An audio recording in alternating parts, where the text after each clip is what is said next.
Salutations. Oh, something that I can say, the fact that I've come forward has given me time to even evaluate my own experiences to even a greater degree. And something that happened to me actually about a month and a half ago at the SETI. When I was there, I was actually walking with Corey Good, and we were talking. And just talked quite a bit while we were there, actually. So he's a pretty interesting cat. But anyway, he was talking about a temporal war. And his description of a temporal war, a time war, was even different than what my guides and my team had told me to a degree, but similar. I think there's some validity to it. But then, as we're walking, he says something. He says, there are also these, like, time officers, like this commission, these officers that all they do is protect the integrity of the timeline. That's all they do. And then he kind of looks at me and goes, but I'm not sure what they look like, or what they're like, or what type of beings they are. And then I started getting hit with waves of information. Just things started to make so much clearer. I didn't mention this to him, but nonetheless, I thought it's worth at least talking about it now. Okay, so going back, I've always wanted to know, one, is why any of those beings were interacting with me, why they communicated with me, especially when I was a child. I mean, there was the contact was much more physical, and I wanted to know information about this, all right? But something that I had a hard time as accepting as one of my contact experiences was with this gentleman that I called Alex. That's what was his name, right here, Alex, all right?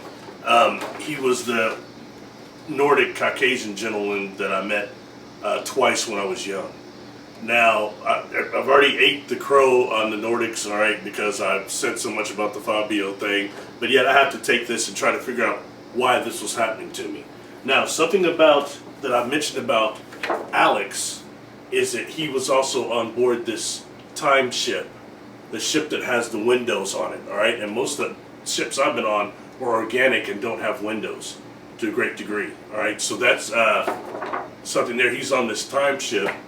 And this here that I've shown you before is illustration that the experience I had when I was with my mom when I saw this first craft.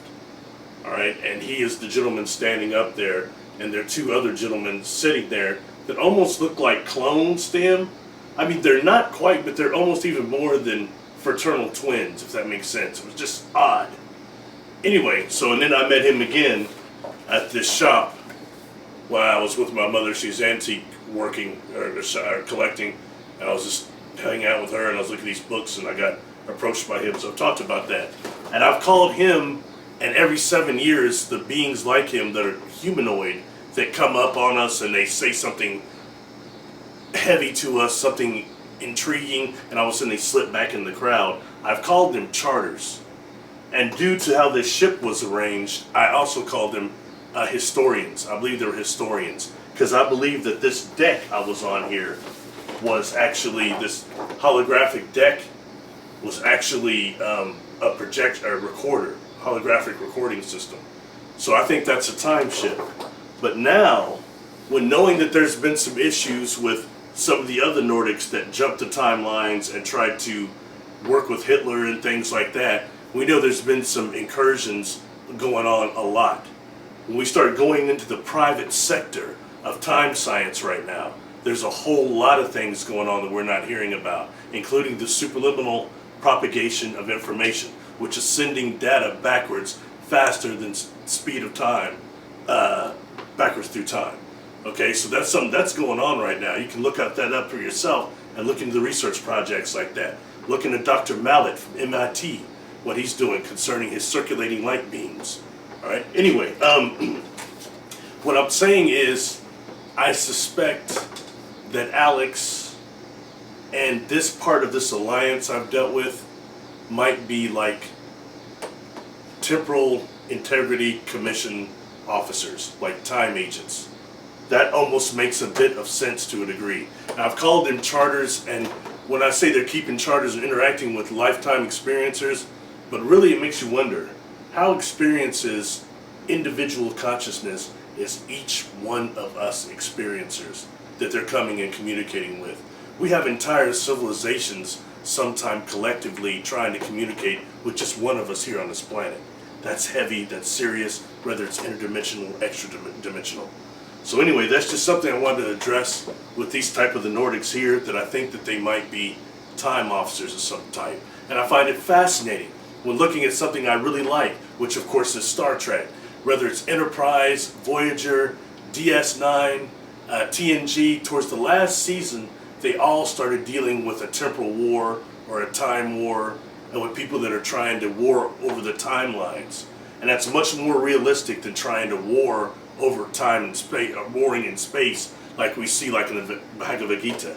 You know, these things in the sky and stuff like that. Star Wars type of stuff, Enterprise type. No, I think that actually war over timelines is far more prevalent. And the fact that we have so much time technology in the private sector that we're not hearing about, that is sequestered, it's scary. All right, so I'm just look over my notes real quick. I just wanted to flow with this because for me it's exciting, because I know this is somehow connected. You can connect this with what I had mentioned concerning my own doppelganger, the encounter that I had had with myself when I was much younger. These things happen a lot. The resurrection technology I've spoken of, all this stuff kind of ties in, because I've always had a big time knowledge of time science. And it intrigues me, whether it's Doctor Who or any of these things. I studied real-time science, like Kurt Gödel and Frank Tipler, stuff like that. You can just check it out for yourself, you know.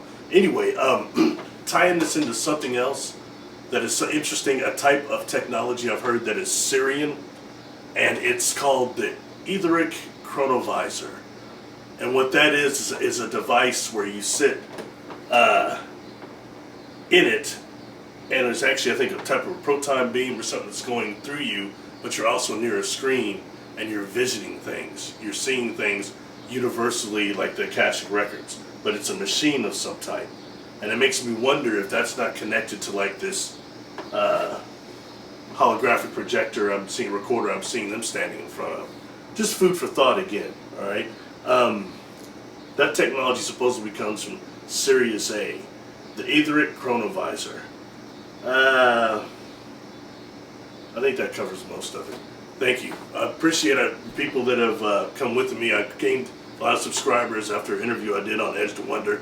So thank you for the new people that are subscribed to the channel. I appreciate you. Please put a like on this. I was shadow banned. Please share the video also. I'm trying to beat that algorithm. Thank you very much. Peace. Boom. One thing also. These odd boxes that they had on around their chest that went up and were connected to the back, that even the seats themselves were made so that they didn't interfere with that. I think that the boxes could be something to protect them from changes in the timeline that might be able to penetrate the ship itself. That's just my thoughts on that, and whether that has to do something why they look like clones, I don't know. Once again, this is food for thought. Thank you. Please subscribe. Peace.